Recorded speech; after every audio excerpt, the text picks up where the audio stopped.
के लिए उकसाया है। आप सबको पता है कि सबसे पहले जो हम प्रोटेस्ट पे आए थे जंतर मंतर पे, वो जनवरी में आए थे, और उस प्रोटेस्ट की जो परमिशन है वो बीजेपी के ही 2 लीडर्स ने ली थी।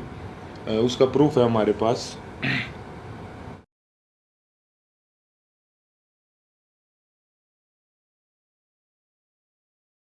प्रोटेस्ट की जो परमिशन जो जंतर मंतर थाने से ली गई थी, वो बीजेपी लीडर तीर्थ राणा और बीजेपी लीडर बबीता फोगाट ने जो वो परमिशन ली थी, जिसका प्रूफ भी अभी हमने आपको दिखाया।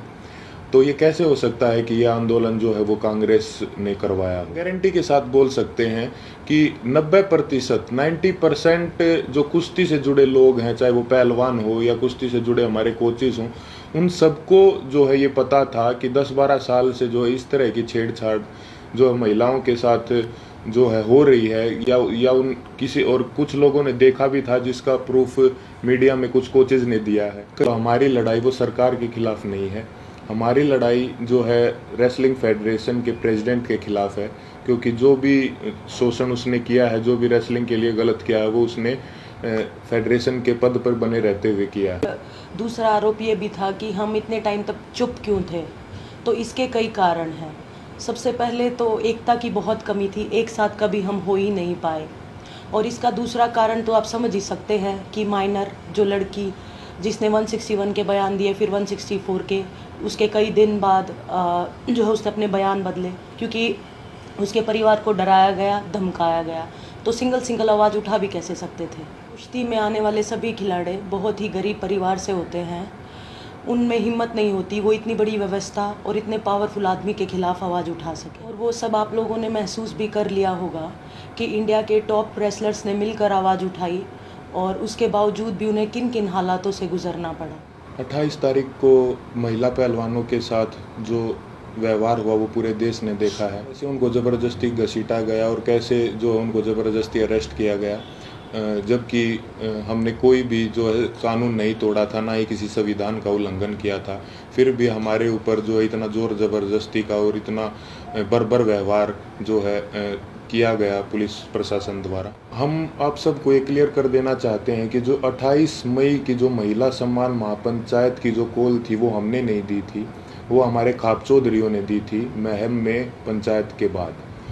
हमारे को तो कुछ समय के बाद जो है इस फैसले के कुछ समय बाद हमारे को ये पता चला कि 28 तारीख को जो है नए संसद भवन का उद्घाटन भी है। फिर भी जो है हमने हमारे बड़े बुजुर्गों के आदेश का जो है पालन किया, जिसके परिणाम स्वरूप जो है हमारे को इस तरीके से बर्बरतापूर्वक घसीटा गया रोड पे, और जो है हमारे को प्रोटेस्ट साइट से भी जो है ज़बरदस्ती हटा दिया गया। 28 सर से आपको मिलना चाहिए, क्योंकि जो है सारे समाधान वहीं से निकलेंगे। हम वहाँ पे सिर्फ अपनी बात रखने के लिए गए थे, और अब ये भी सुनने में आ रहा है कि कई खापे जो हैं वो हमसे नाराज़ हैं। मैं सबसे हाथ जोड़ के यही विनती करना चाहूँगा कि आप प्लीज़ अफवाहों पे ध्यान मत दो।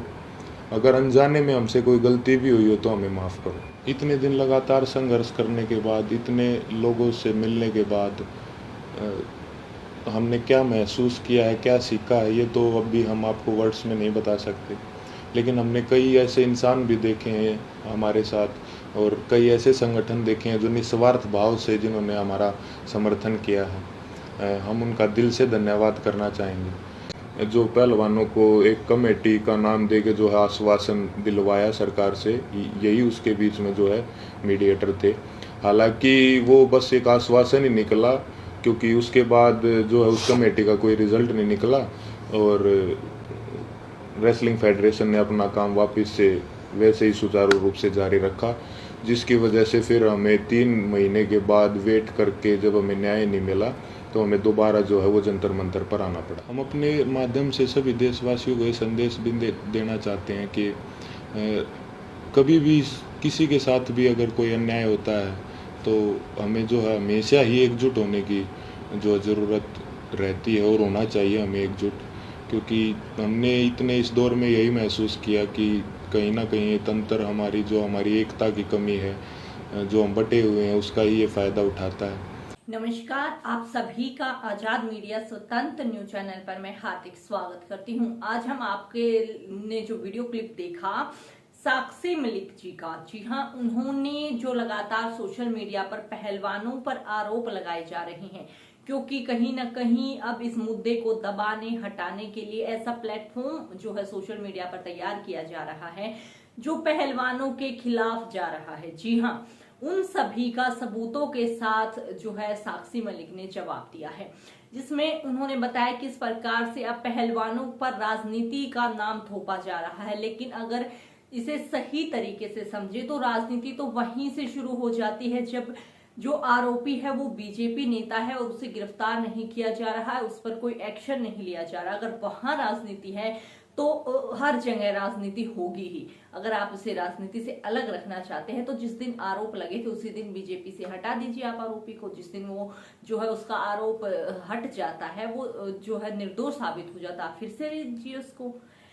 इस मामले में हम आपको बताना चाह रहे हैं कि जो एक तरीके से पहलवानों के खिलाफ प्रोपगेंडा तैयार किया जा रहा है कि हाँ इन्हीं की गलती है, ये गलती है उनकी क्या कि वो जो है महिलाओं के हक में आवाज उठा रही हैं, ये गलती है उनकी। क्योंकि हमने भी देखा काफी सोशल मीडिया पर नेगेटिव कमेंट्स हमने भी पढ़े हैं कि ये तो राजनीति के लिए कर रहे हैं, ये कर रहे हैं, वो कर रहे हैं, अपनी खुद की सारी प्रैक्टिस छोड़कर, काम छोड़कर जो है हर एक महिला रेसलर के लिए जो लड़ रही हैं उनके लिए आप ऐसे लिखते हैं।